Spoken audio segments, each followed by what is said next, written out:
Good morning, everyone. Thanks so much for coming. My name is Hutchison. I'll be your host for the next 2 days.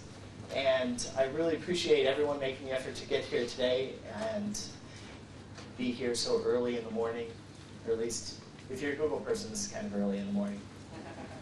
We've got a lot of people who've flown in from out of town. It's great to see you. I really am glad that you were able to make it. You're going to hear a lot from me later, but right now I've got the special pleasure of introducing Shannon Maher. He is the engineering director for the office here in London, and he just has a few words of welcome. So, Shannon.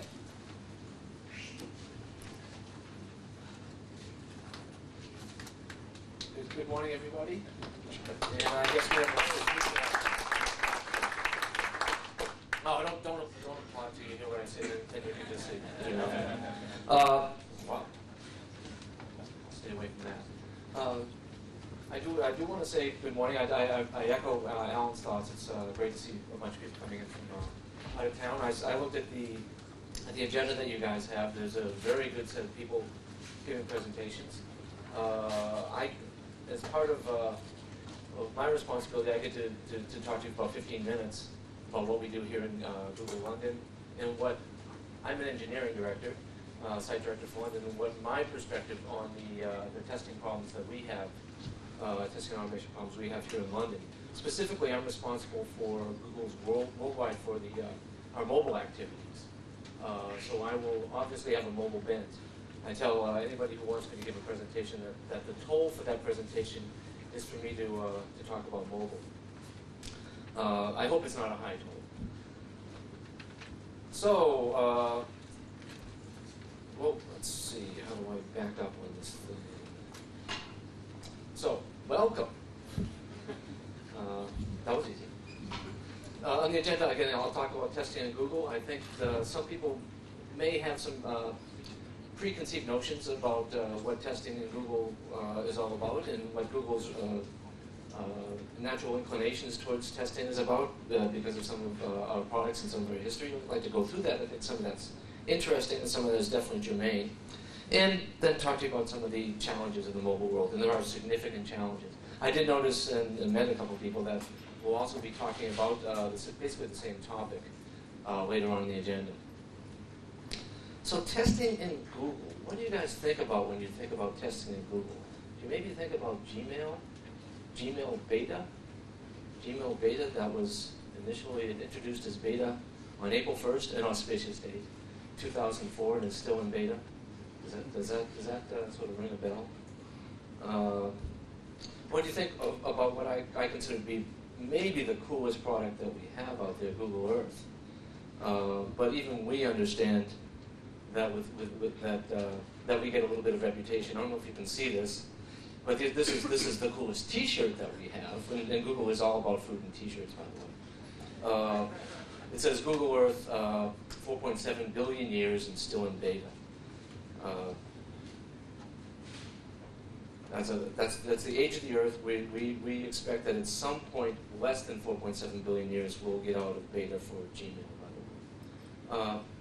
If you consider some of the background of Google, maybe you can see where we get our perspective, and I'll also go into this a little bit further. But circa 1997, that is 8.5 years ago, Backrub, which became Google, was an academic project at Stanford.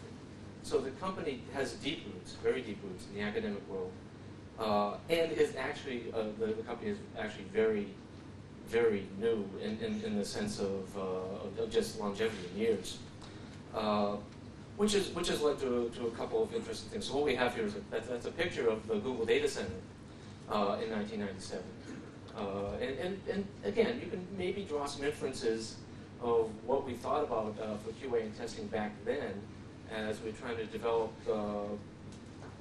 very good, very effective search technologies, and what's happened as we now move forward to 2006. This is actually a couple-year-old picture of one of our data centers. I think it was 2004. It's actually a full generation old. But one of the things I'd point out is that the difference between these two pictures is part of where we get our emphasis. We consider total quality deployed of our technologies to be the measure, not necessarily the number of removed bugs or the frequency and occurrence rate of bugs, those kinds of metrics. So we spend a lot of time looking at things from different perspectives. And what does that mean? Well, we do kind of pride ourselves on trying to be innovative when solving all of our problems, both our technology problems, our development problems, our product level problems, and our QA and testing needs. And we do try to take a first principles approach. So just look at a couple of examples of this, what we do at Google. If you think of the whole concept that we are a service, and we're probably the most used service in the world these days, with we believe, one of the largest data centers behind us, one of the systems of data centers. What happens when you have a component or system failure? Well, there's two fundamental ways to engineer around that problem. One is what I say is the standard approach here, which is just buy really expensive stuff and make sure it's fault tolerant. And so the example here is using RAID equipment for the data that you need to be redundant, so that when one spindle fails, you have redundancy. Well, our approach, actually, at a fundamental level, to this problem is much different. It's to develop fault-tolerant software to deploy in multiple data centers and to ensure that the whole system, using normal standard products, cheap, as a matter of fact, the cheapest components we can get that fit our needs are high, the whole, at a systems level, we're fault-tolerant, not necessarily at an individual component level. It's a very different way of looking at things. Similarly, if you look at the problem of a system returning what you might consider the wrong answer. So standard approach would be to try to debug, to try to tune, to try to force, algorithmically, try to get the right answer out of it. But our approach is very different. We eschew individual tuning. That doesn't mean we don't do it, but that means that's not our first line of defense. What we'd rather do is develop an algorithm that will take advantage of the massive amounts of data, the massive amount of use that we'll get, and will over time, with either machine learning or some similar type of approach, tune in the right answer. So try to use feedback from the whole system to get the right answer. That doesn't mean we can't spend the time removing bugs. We have to do that first, obviously. But again, the systemic approach we take is to try to use our machine resources to solve the problem. And referring back to the last slide I talked about, if you look at the problem of the existence of a market, we are trying to create lots of new products. And many of these products, it's problematic whether there is even a market for these new products. And this is where we get the what does beta mean to Google question. We absolutely do try to get product into people's hands, real users' hands, as quickly as possible, which means it may not have a complete, full feature set that we may have spec for the future, but we want to get user feedback. It's a very agile approach. And you see this with Google Labs, so we have lots and lots of new products. See Google with lots of announcements. We want to make sure that the things we're doing have user traction, rather than have deep, long-lived development paths. So when it comes to the question of testing in QA, why should our approach be any different? We also, that is, why should our approach, in terms of fundamentally how we approach it, and we still want to take an innovative first principles approach to QA. And I'll let Alan and others talk about that. I know we have a couple of our people on the agenda. Now you got to pay the toll. Now you got to hear about mobile. But what I want is everybody walking out of here wanting to solve mobile QA problems, because they are real, they're extreme, and they're very interesting. One of the reasons I've been in mobile for 10 years, and one of the reasons I've stayed in it, because the challenges are so real. So the first question should always be, why do you care? And from our perspective, this is the Google mission. It's pretty well known, to organize the world's information, make it universally accessible and useful. There's no better way to do this than via mobile phone, especially when you talk about universally accessible. That's the thing that you carry with you most as your communications device. It is likely, we all believe, it's yet to be proven, it's likely to be the modus for accessing information in the future most standard way. And if you look at the size of the market, mobile subscribers are about 2+ times the size of internet users. These are mobile voice subscribers right now, but we're at about 2.2 to 2.4 billion, depending on how you count it, mobile subscribers today. Internet users are about half that. I'm not sure you can see this. It's small and gray here. The very interesting thing is, and one of the reasons we have a development center here in London that's focused on mobile, is that we are at greater than 100% penetration in mobile in many highly penetrated markets, including most of Western Europe. What that means is you can almost assure yourself that anybody over the age of about 9 or 10 these days has at least the very high probability of being accessible via mobile phone. And it changes the way that people communicate. The U.S., by contrast, is at more like 75 to 80%. And it just hasn't crossed that barrier where it is certainly an often used modality for communication, but it is not the method of communication. And there's a very different social aspect to that. And again, that's one of the reasons why we spend time here and in Japan, and we have development around the world for mobile. The mobile phone market is about 4 times the size on an annual basis of the PC market. This market changes hands. The new product gets delivered and gets into people's hands very quickly. That means that new capabilities can be out there very quickly. And we believe that there's going to be bimodal distribution in the future. There'll be people who only use mobile phones to access data in the internet, whatever the internet large at that point means. So I won't go through all this, but this is the slide says Google Mobile today, sort of. It's because I took a slide that already existed and it's already out of date. These are our properties that we deliver in mobile now. There are a number of them between Search, Mobile Maps, which is an award-winning Java app. Search, I think you know if you've heard of Google Search, I believe. Blogger Mobile, our personal home deck with customized for individual use, Gmail. All these products we're in the process of bringing mobile, and a number of new products as well. So we have a wide portfolio. But then I do want to talk a little bit about the challenges. What do we do with this stuff, and how do we get into the mobile world, and how do we test it in particular? And again, anybody who comes up with some of the right answers here, there are prizes. So what are the problems? The whole platform, which to me means the whole delivery mechanism, the whole value chain, is incredibly fragmented. We have, as opposed to the wired internet, where companies like Google are used to spilling IP onto an appearance center someplace and just having it show up at the user's desktop, magic happens. That's good magic for us. We have to engage much more deeply in the connectivity when you talk about mobile. So connectivity mechanisms of not only IP, but SMS, MMS, WAP, WAP push, SMTP, other mechanisms of connecting to mobile devices, some of them proprietary. You guys don't see this in Europe, you're lucky, but there are several different fundamental airlink technologies, and that bifurcates how we do a lot of the connectivity, but also bifurcates a lot of the devices. So in the States, there's at least 3 or 4.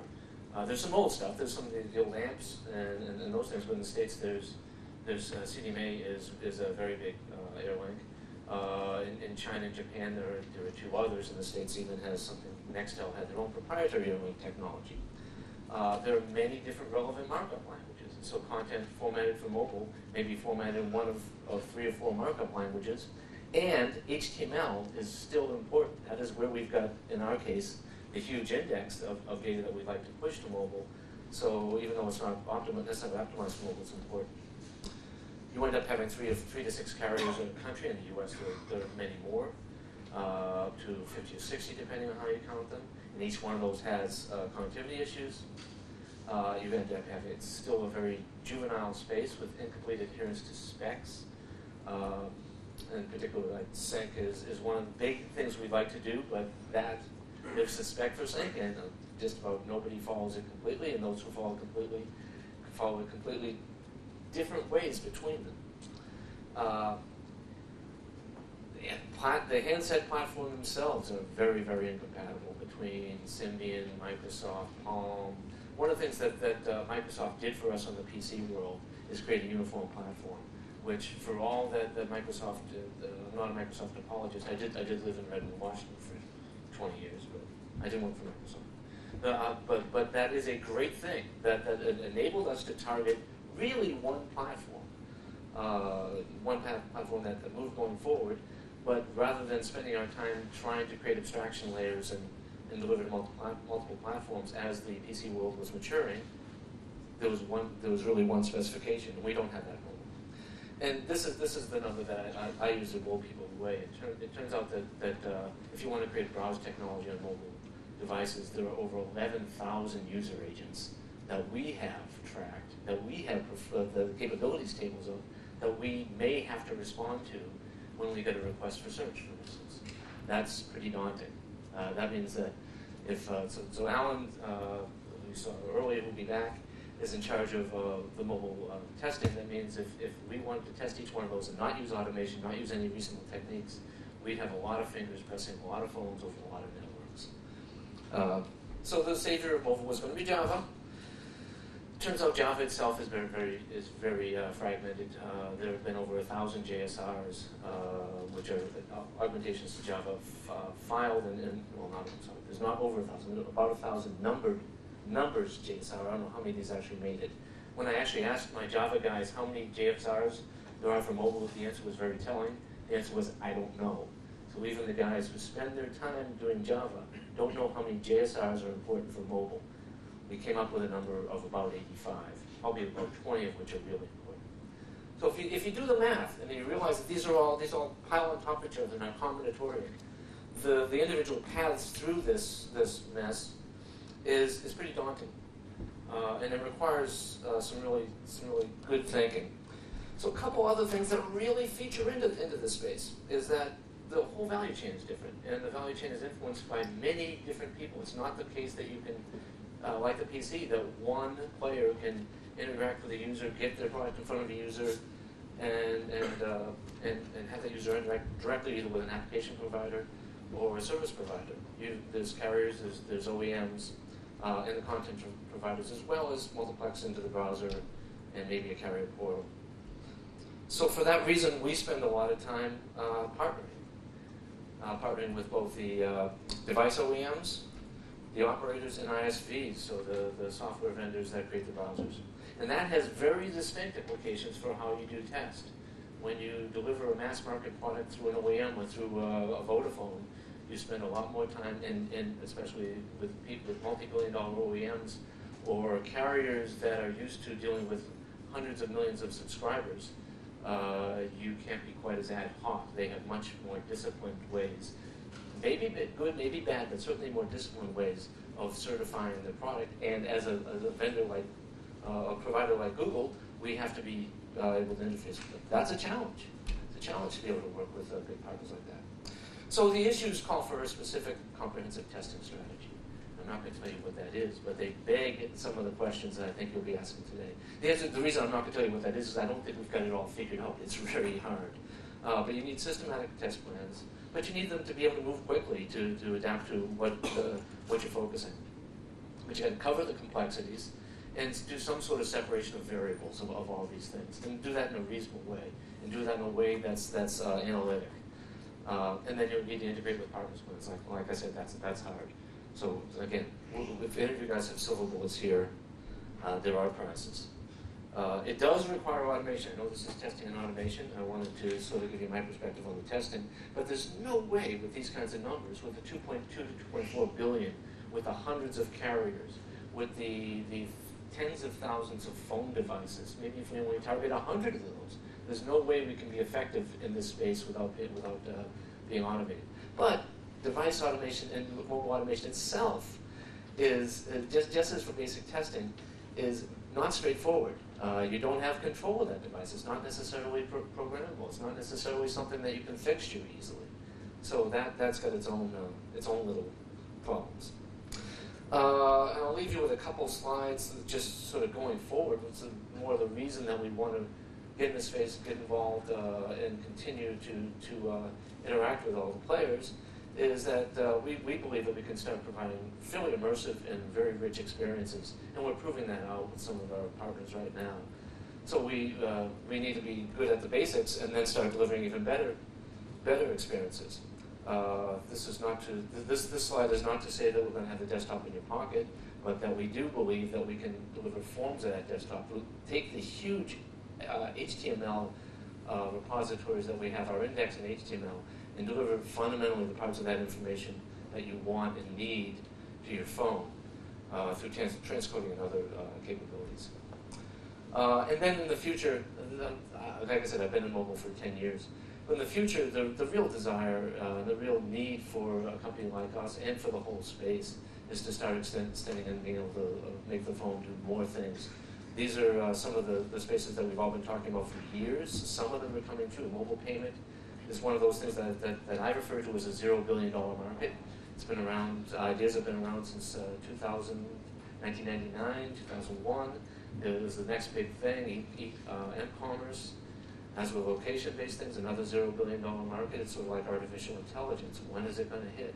It's starting to, and there are lots of people doing good things, and it will be there, but the issues that I told you about is holding it back. Camera phones are clearly very important. And I think that's really all I had to say. I just wanted to give you an idea what my world will look like for mobile, and turn it back over to Alan. Thanks very much, Shannon.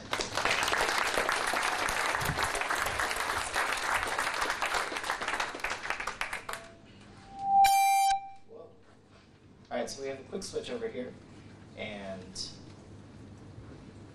then we will get into this. Okay, right. So, as I said before, if you came in late, my name is Alan Hutchison. I'm your host for the Google Test Automation Conference here in London. This is the first time that Google has ever done a technical conference like this with an emphasis on testing. And I'm really pleased that we've had such a great turnout and so many people here who are eager to talk about the subject of test and test automation. By way of a brief introduction, as I said, I'm the host for the conference. If you have any problems or concerns, come find me. You can email me at adh@google.com. I'm the manager for one of our testing groups here at Google. My teams are responsible for mobile testing, as Shannon talked about. And I'm also responsible for all of our testing teams in Europe. My interest in automation testing goes back a long way. I started in this field at Indiana University in the 90s, working on next-generation networking platforms. I started automating testing there because it's really hard to set up 100 routers at a time. I moved from Indiana University to Cisco Systems and did automation platforms there for several years. I did a couple of startups in the Silicon Valley, mostly around Wi-Fi, and came to Google about 2 years ago. And since I've been here at Google, I've been doing automation work in a couple of different fields. So all kinds of fun things. And if you're interested more, I'm sure we'll get a chance to chat later. So, welcome. Why are we here? I think the number one question that I got as we were starting to put this conference together is, why would we have a conference on test automation at Google? So the real answer is that this is a housewarming. Back in November, we started an engineering office here in London. Our first test people came on in Zurich and London in March and January. We hadn't done testing in Europe before. So I moved out here in May to lead the testing groups here in Europe. And I started thinking about, we need some way to introduce the Google test team to the wider community. And there were a lot of ideas. We could have a barbecue. We could, have a dance. But the idea I liked the most was we could have a testing conference. And the best part of it is, I've always thought that the test conferences were not quite technical enough. They didn't have the right depth of technical content that I really want to see at a testing conference. Well, what I've learned is the cool thing is if you put on your own conference, it has exactly what you want to see. So one reason we're doing a testing conference is because I feel that the community really needs to have much more technical test conferences. And this conference is an example of the way to do that, or at least a suggestion of the kind of content that I personally would like to see in a test conference going forward. It's also a way to help the community. You know, we didn't charge anybody to come here. The participants only had to pay their travel expenses if they had them to come to the conference. This is one of the only large free test conferences happening in this area, so that's pretty cool. Google's providing the facility, and I'm really thankful to Shannon for letting us kick the entire office out of their lunchroom for 2 days so that we could take it over and have a test conference here. This is the start of an ongoing conversation. The agenda topics for this conference, well, they're things that I'm very interested in. They're also things that the community as a whole is very interested in. One of the things that we did that was really different from a lot of conferences is that we asked people to write an essay in order to attend. A lot of people thought this was kind of weird. And I agree, it is kind of weird, because most people just say, give us a check, and show up. But I'm trying to differentiate this conference from others that you might have been to. You know, if you pay a few $100s and go to Disneyland for 5 days, you know, you'll learn some things, but you don't necessarily have a group of people who are passionate about test automation. Everyone here is here because they have an interest in automation. So it was great. We asked people to write a short essay about why they wanted to come. We went through all of these responses and pulled out some interesting thoughts that people had. And I want to keep these in mind as we go through the next 2 days, because I think it's really telling where the audience is coming from, where the people who are watching these talks are coming from. And frankly, this is really telling for the people who are going to watch these talks later. As many of you know, we're actually video recording all of these talks. You can see the man with a very large camera back there. And we're going to post all of these talks on Google Video as soon as we can after the conference. It's my sincere hope that we have them all up by the end of next week.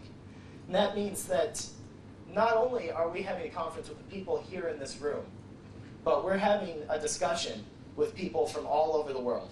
People who couldn't make it to London but are very interested in the topic.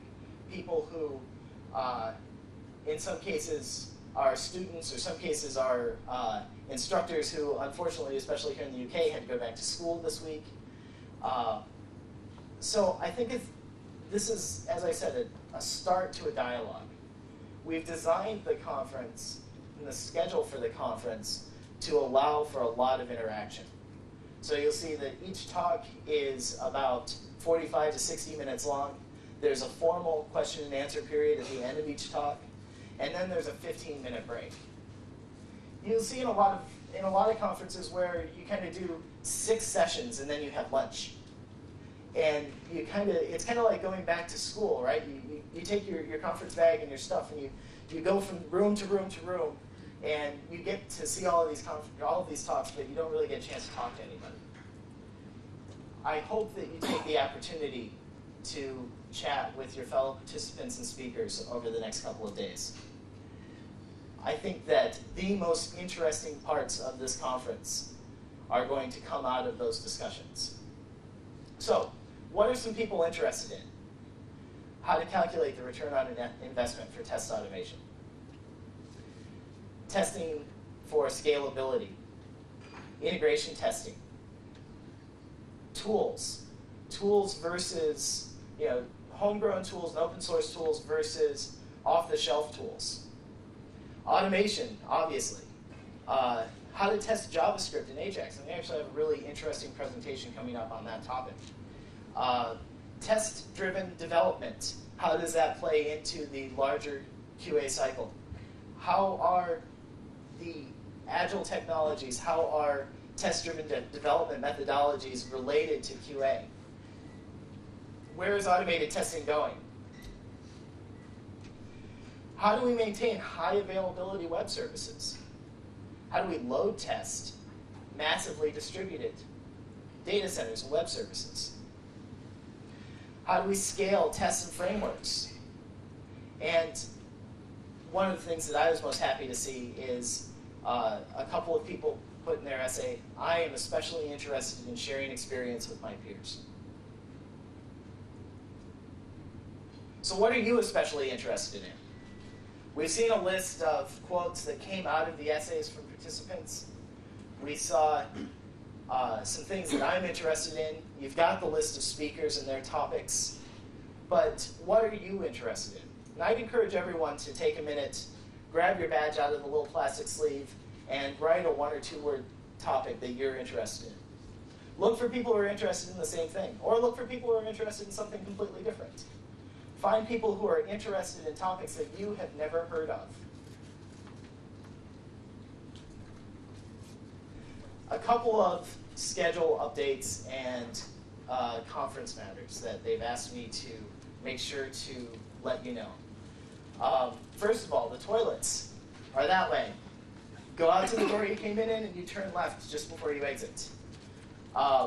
Secondly, there's no smoking here or on the balcony. There is smoking downstairs at the lower lobby just outside the back.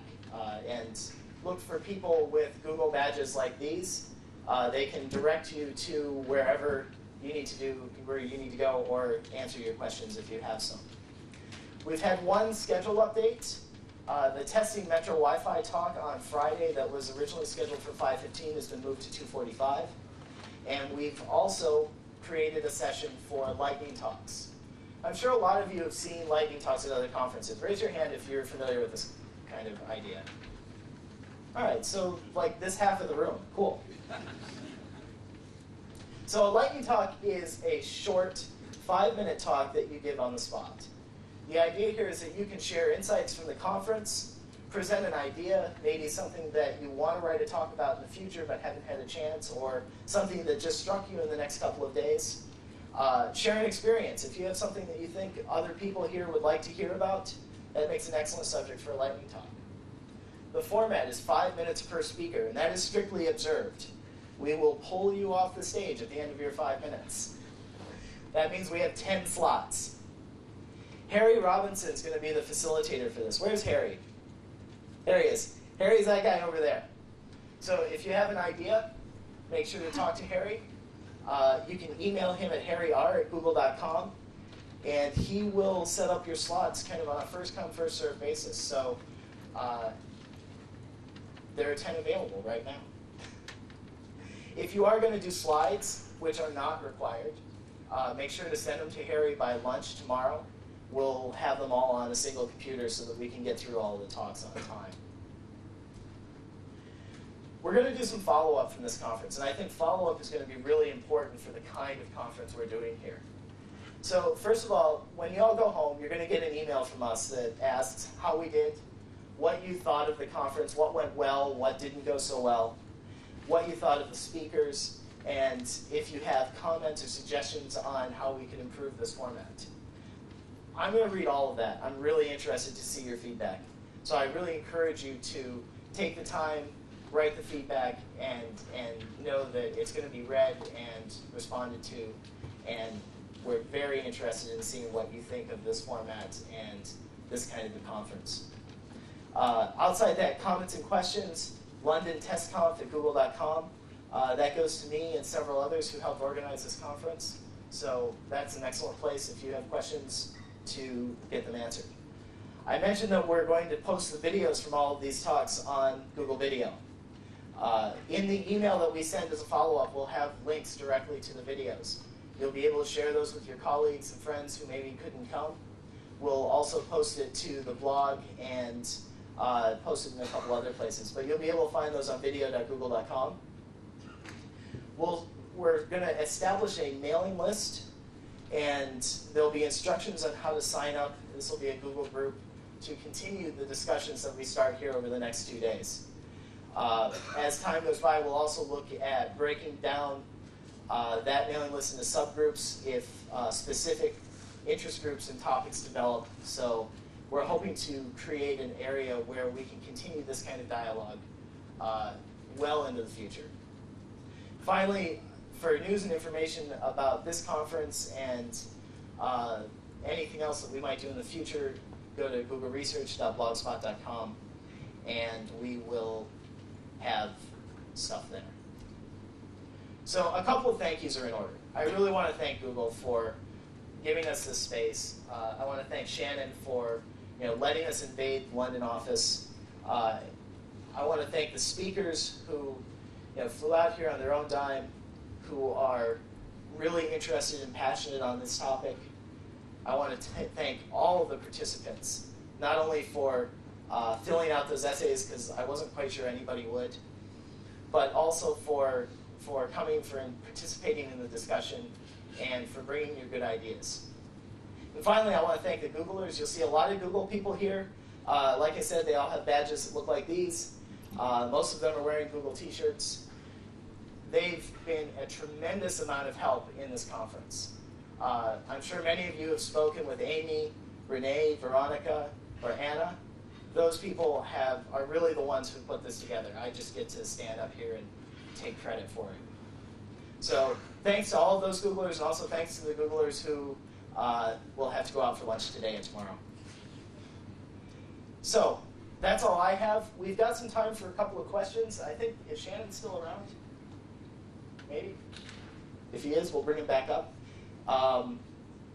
And we've got a couple of people running with mics. So if you have a question, raise your hand. Somebody with a microphone will stop by, and then you can ask your question into the microphone.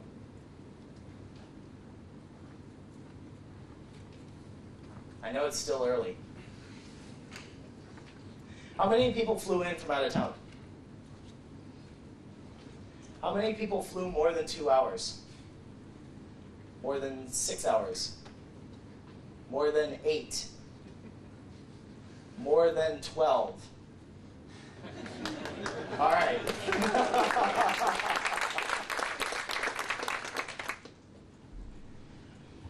All right, last chance for questions. One in the back. Hi, I was wondering, who actually does testing at Google? Do you have dedicated testers, or are your developers people who do testing? So we have both. We practice in many teams a test-driven development approach.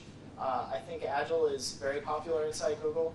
And of course, I have an entire team of dedicated testers, many of whom are here. If you want to raise your hands.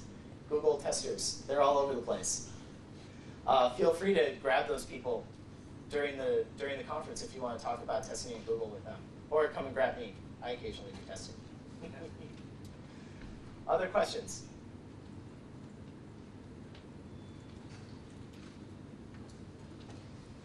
Okay, our first talk will be at 10:15, so you've got a little time to get a refreshment, catch your breakfast if you got here a little late.